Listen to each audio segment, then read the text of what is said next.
Para hablar de los otros datos del manejo de la pandemia de COVID-19 aquí en nuestro país nos acompaña Víctor Aramburu, consultor y especialista en políticas públicas. Víctor, ¿cómo estás? Muy buenas noches, qué gusto saludarte. Hola Azul, hola Juan, Víctor, y hola estás? a los que nos ven, ¿cómo están? Pues, ¿cómo viste esta intervención por parte de Jorge Ramos en la mañanera? Pero pues, más allá del chisme político y estas cosas, pues hablar sobre los verdaderos datos, porque ahí no se preguntó sobre las comorbilidades por una ausencia de políticas en materia de salud pública que pues evitaran que las personas comieran basura en nuestro país. Tampoco se habló sobre el saqueo al sistema de salud pública, los hospitales abandonados, las mafias con los laboratorios. Pero bueno, Víctor, adelante, te escuchamos. Sí, digo, así es, o sea, como ya lo hemos comentado también en algunas otras ocasiones, pues la pandemia nos agarró con los dedos en la puerta, ¿no?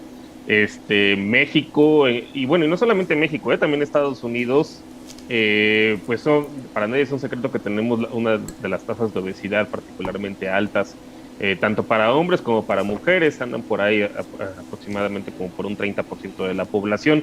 En Estados Unidos es un poco mayor, en México es como alrededor de una cuarta parte de la población, y eso solamente obesidad, ¿no? Ya si nos vamos a sobrepeso y obesidad, pues estamos hablando de que prácticamente 6 de cada 10 mexicanos tienen sobrepeso o obesidad, ¿no? Eso por una parte. Y pues por otra parte, también efectivamente la incidencia de diabetes también es fuerte en México. La prevalencia es alrededor de un 16%, pues quizá algunas de las cifras más altas del mundo. Ahí sí quizá también por un problema de políticas públicas, efectivamente, de ausencia de etiquetados claros, ¿no? De asimetría de información entre los productores y los consumidores, particularmente de alimentos industrializados.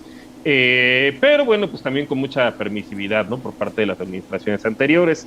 Eso desde una parte de las comorbilidades, y como tú ya mencionabas, pues también el estado en la cual encontramos el sistema de salud, pues basta decir que el número de camas por habitantes en el caso de México, pues también es una de las más bajas, ¿no? También similar a la de Estados Unidos y a la de Canadá, cosa que si lo contratamos, por ejemplo, con Europa, o ya ni siquiera como Cuba, evidentemente, o Argentina, ¿no? Argentina tiene una buena dotación de médicos por cada 1,000 habitantes, de las mejores en el caso de América Latina, al igual que Cuba, ¿no? Entonces sí, en ese sentido, pues nos agarraron. Sin embargo, ya sí empezamos a ver, bueno, pues las cifras, ¿no? De actualmente cómo andamos recientemente en términos, bueno, de cantidad de muertes diarias, ¿no? En promedio durante la última semana. Pues sí, efectivamente México ocupa el 10º lugar. Digo, también hay que recordar que México es el 10º país más poblado del mundo, pero por arriba hay otros países, pues que justamente no son precisamente de los más poblados del mundo, ¿no? Quizá uno de ellos es Colombia, por ejemplo, ¿no? Que sí tiene una cifra de alrededor de 603 muertes, ¿no? Para los últimos 7 días en promedio por día, mientras que en México pues es de una cuarta parte eso, ¿no? Es de 151 las reportadas. En el caso de Brasil es hasta de 1,563. Entonces, pues hay que dimensionar y pues ponderar por los tamaños de población, y pues en ese sentido, digamos que en las situaciones que estamos actual, pues estamos un poco en lo esperados. Digo, tampoco, ahora sí que como dice el presidente, pues está mal un poco hacer este tipo de comparaciones, pero hay países con una población mucho más pequeña, como podría ser el caso de Colombia, pues que ahorita no la están pasando precisamente bien. No, sin duda. A ver, Víctor, nada más para despedirnos. Recomendación que tú eres un analista de datos.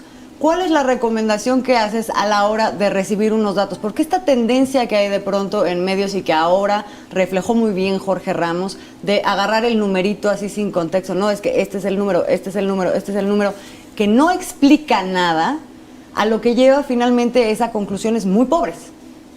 Así es, o sea, siempre hay que ponderar, ¿no? Por los tamaños de población. Digo, lo mismo pasa ahorita que está en el segmento anterior, pues también por, ¿cómo se llama? Ver las tasas, ¿no? Por población.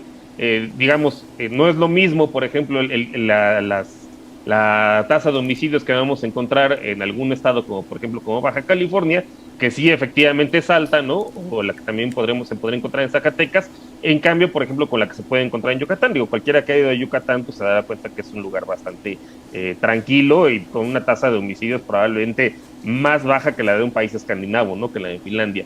Entonces, sí, efectivamente ahí siempre hay que poner las cosas ahora sí en su justa dimensión. hacer una comparación respecto a la población, y normalmente es cuando les conviene, ¿no? Entonces, si tratas de ser amarillista, pues lo vas a agarrar en términos absolutos, y entonces, pues cualquier cosa que pase en el mundo, pues evidentemente va a pasar en China, va a pasar en India, va a pasar en Estados Unidos, va a pasar en México, va a pasar en Indonesia o en Brasil, porque son de los países más poblados del mundo. Sin embargo, pues lo que importa es ponderar, ¿no? Si lo vemos, por ejemplo, por la cantidad de casos que hay ahorita por millón de habitantes, realmente los problemas están en países chiquitos, o sea, en Montenegro, en Bahrein, en la República Checa, en Eslovenia. Si lo vemos en mortandad respecto al tamaño de la población, pues como dijo el presidente, efectivamente ahorita lo peor de la pandemia está en Perú, está en Hungría, está en Bosnia, pero pues son países que, vamos, no pasan, bueno, en el caso de Perú sí llega a los 20 y tantos millones de habitantes, 15 por ahí si no recuerdo mal, pero Hungría no llega ni a 10, ¿no? Bosnia no llega tampoco ni a 10. No, ponderar y luego meterte a la cosa cualitativa. O sea, ¿qué está pasando en cada uno de esos lugares? ¿Qué está pasando en México? ¿De dónde venimos? En fin. Víctor, así es. Nos vamos a despedir por esta noche. Muchísimas gracias. Nos da mucho gusto saludarte después de varias semanas de no hacerlo. Abrazo. Así es, ¿no? Gracias a ustedes. Bye. Abrazo ponderado. Así es. Buenas noches.